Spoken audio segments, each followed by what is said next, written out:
दोस्तों आज चर्चा यूजीसी पे ही होगी और वो होनी भी चाहिए इसलिए क्योंकि सुप्रीम कोर्ट ने यूजीसी के इस नियम पे रोक लगा दी है और उसने केंद्र सरकार से जवाब भी मांगा है कि भाई वो इस तरीके का भेदभाव कैसे कर सकती है जो कानून देश को आगे ले जाने के बजाय पीछे ले जाए। इस तरीके के कानून को पास करने की, इस तरीके के बिल को लाने की जरूरत क्या थी? इस तरीके के कानून को बनाने की जरूरत क्या है जो जातियों के आधार पे और ज्यादा ही भेदभाव करेगा और बहुत बड़ी खाई एक बना देगा। तो मैं तो बस यही कहूँगा कि बहुत बहुत धन्यवाद सुप्रीम कोर्ट को जिसने इस पे स्टे लगाया। और कमाल की बात यह है कि अंधभक्तों ने ही सरकार के खिलाफ जो है वो इस तरीके की एक याचिका दायर की और सरकार के खिलाफ जो है उन्होंने इस केस को एक तरह से समझ ले कि जीता ही है। तो पहली बात तो ये कि जो अंधभक्त हैं, जिनको अंधभक्त कह के सम्मानित किया जाता था, उन अंधभक्तों ने ही इसके खिलाफ आवाज उठाई है। आज दूसरा प्रश्न मेरा उनसे भी है जो ये कहते थे कि ये सरकार सिर्फ सवर्णों की सरकार है और ये दूसरे जातियों की सरकार नहीं है। हालांकि मैं जाति वगैरह पे तो ज़्यादा विश्वास नहीं करता हूँ, लेकिन फिर भी ये पूछना बनता है कि इस बिल के समर्थन में कितने ऐसे लोग थे जो अंधभक्त नहीं हैं लेकिन वो इसका समर्थन किए। तो मुझे तो ऐसे लोग ज़्यादा नहीं दिखे जिन्होंने इस बिल का समर्थन किया हो। और तीसरी जो सबसे अहम बात यह है कि ये बहुत अच्छी बात जो मुझे लगी वो ये कि इस बिल में जो प्रारूप था या जो इसका मसौदा था उसको देखने के बाद मुझे लगा था कि इसका विरोध सिर्फ सामान्य वर्ग से ही होगा या सामान्य वर्ग के लोग ही इसका विरोध करेंगे। लेकिन ये बहुत अच्छी बात मुझे लगी कि जिन्हें इस बिल का फायदा मिल सकता था उन लोगों ने भी सामान्य वर्ग का साथ दिया। ये बहुत अच्छी बात है, बहुत शुभ संकेत है कि भारत में अब ऐसी चीजें दिखने लगी हैं जिसकी उम्मीदें शायद ही कोई कर रहा हो।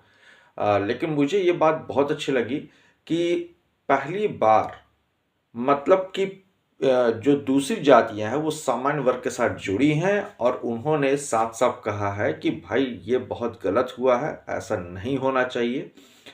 और ये एक एकजुटता का प्रतीक है, एकजुटता को दिखाता है और होना भी चाहिए क्योंकि आज अगर इनके साथ कुछ गलत हो रहा है तो कल किसी और जाति के साथ, किसी और के साथ भी ऐसा हो सकता है। यही चाहिए दोस्तों। आप भले किसी पार्टी को सपोर्ट करते हो लेकिन जब बात सामाजिक मुद्दे की हो या समाज में किसी एक वर्ग के साथ अन्याय हो रहा हो तो पूरे समाज को एकजुट हो जाना चाहिए। फिर वो पार्टी किसी की भी हो, वो सरकार किसी की भी हो या फिर आप उसके कितने ही बड़े फैन क्यों ना हो, ये एकजुटता बहुत जरूरी है दोस्तों। सरकारें आएंगी जाएंगी लेकिन ये देश नहीं बिटना चाहिए, ये समाज का जो ढांचा है वो नहीं टूटना चाहिए। और यही एकता, यही अखंडता आगे चल के इस देश को विकसित राष्ट्र बनाएगी, एक विकसित देश बनाएगी।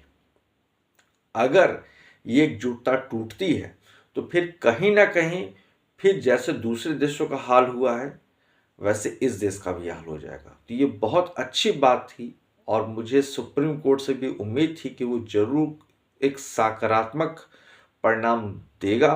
तो उस तरीके से सुप्रीम कोर्ट ने सकारात्मक परिणाम दिए हैं और आने वाले समय में इस पे तो फिलहाल स्टे लग चुका है और आने वाले समय में मुझे लगता है कि और अच्छे परिणाम देखने को मिलेंगे। लेकिन इसके साथ साथ मैं एक बात ये भी कहना चाहूँगा कि अगर सामाजिक मुद्दों का हल राजनीतिक रूप से निकाला जाएगा, ये राजनीति के द्वारा निकाला जाएगा, तो उसका फिर यही हाल होना है जो अभी हुआ। मेरा मानना है कि समाज के जो मुद्दे हैं उसको समाज के लिए ही छोड़ दीजिए, उसमें राजनीति करने की जरूरत नहीं है।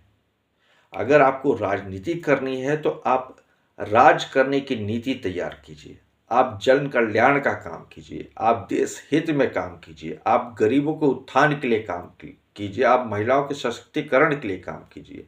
लेकिन सामाजिक मुद्दे को अगर आप राजनीति के तरफ ले जाएंगे या राजनीति सामाजिक मुद्दे में घुसेगी, तो फिर यही होता है जो अभी हम लोग को पिछले कुछ दिनों में देखने को मिला।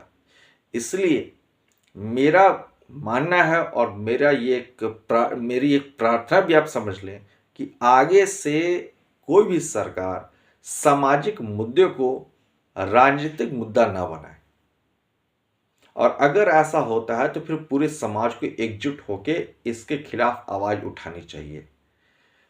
आज के समय में समाज में गणों की बहुत ज़्यादा ज़रूरत है, गणमान्यों की बहुत ज़्यादा ज़रूरत है।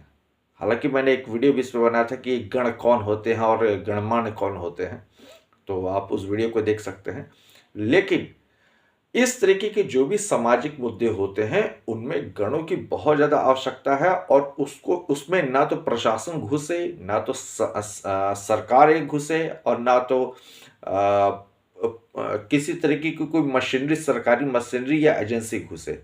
छोड़ दीजिए अगड़ों का पिछड़ों का मुद्दा सरकारें छोड़ दें, ये खुद सुलझा सकते हैं, ये इतने मैच्योर हो चुके हैं।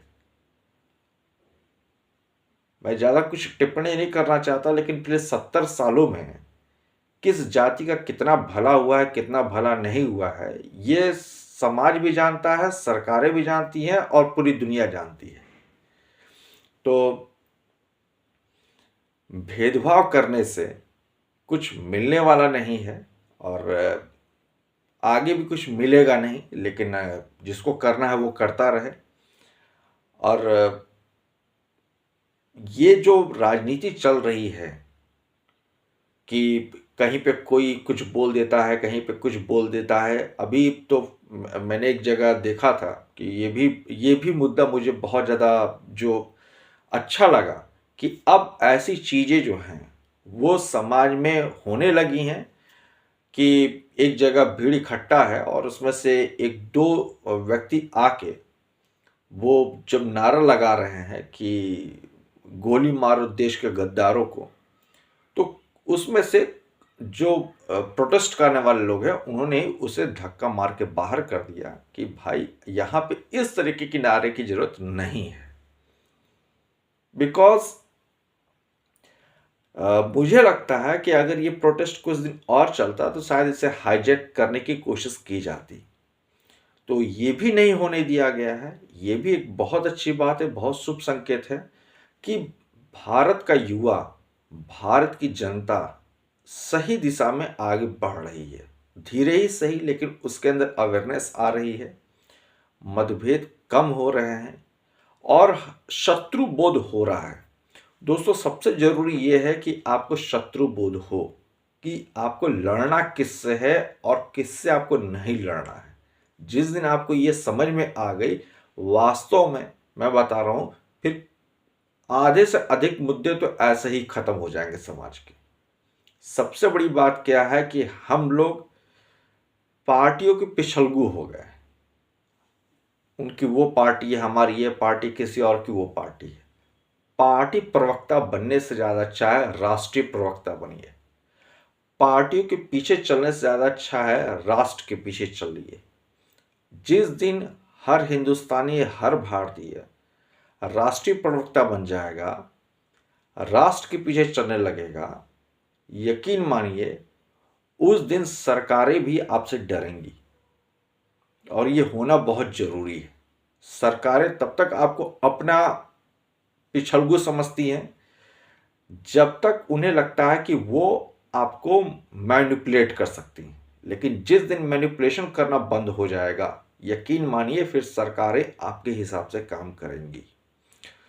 तो जाते जाते फिर एक बार हार्दिक बधाई और शुभकामनाएं। और मुझे लगता है कि आगे और भी अच्छे परिणाम हम लोग को देखने को मिलेंगे सामाजिक मुद्दों पर। आपकी क्या राय है जरूर बताइएगा। तब तक के लिए बहुत बहुत धन्यवाद।